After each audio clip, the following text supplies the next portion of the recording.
Okay, so we have gone over how to create your testable question, your hypothesis, and your procedures. The last thing we need to go over is how to make a data table. And I'm going to use the same testable question that I used for the hypothesis and for the procedures. And the testable question is, what effect does a type of liquid have on how fast an ice cube freezes? And the hypothesis is, I predict that the juice will freeze the slowest because it has the most sugar out of the three liquids. So when you're making your data table, one thing you need to keep in mind is that you also need to create a title for your data table. And one thing I recommend is that you use basically to create your title is to basically state the purpose. Okay, this right here. And you can use this sentence starter when you're creating your title. And here I created an example, so I have the effects, and you see I have the effects. And in this specific testable question, I'm testing liquid. So the effect of liquid density, which is the independent variable what you're changing in your experiment, on. So see, I have on right here, just like I do here, and then I fill in the blank with the dependent variable, and the dependent variable is what you're measuring. And here I said freezing point. So what I'm measuring is how fast an ice cube freezes. Once you have your title, what you're going to do is you're going to label the top of the table. You're going to label the top of the table with all of your independent variables. So the independent variables that I listed are water, juice, and coffee. And what you're changing, these are changes that I'm making to my experiment, these are my independent variables, are going to go at the top.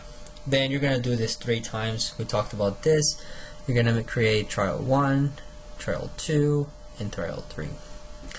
And let's say that I did this experiment. Alright, so I placed water in an ice cube maker, and juice and coffee, and I place the ice cube maker inside the freezer. So every 5 minutes I open the freezer and I check if the water, the juice, or the coffee froze. And I noticed that water froze at 48 minutes, juice at 56 minutes, and coffee at 49 minutes.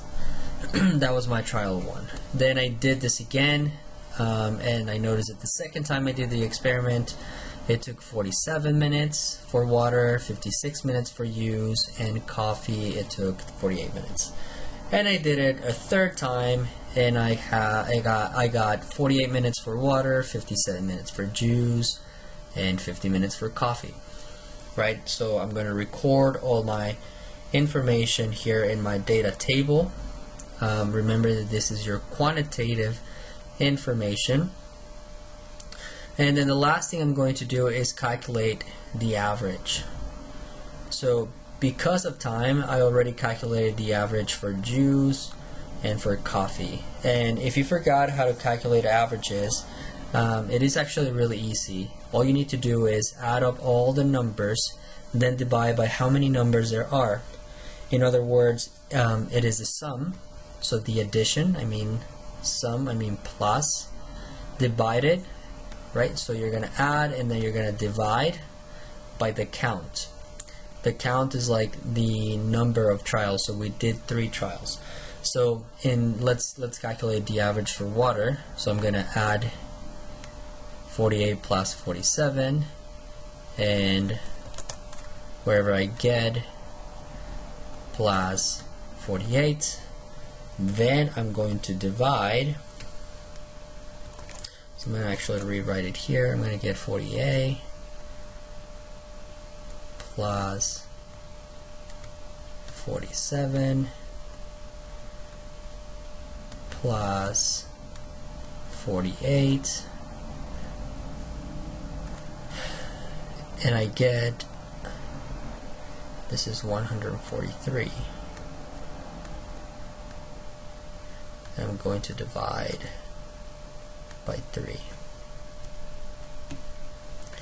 And I get 47.6, right?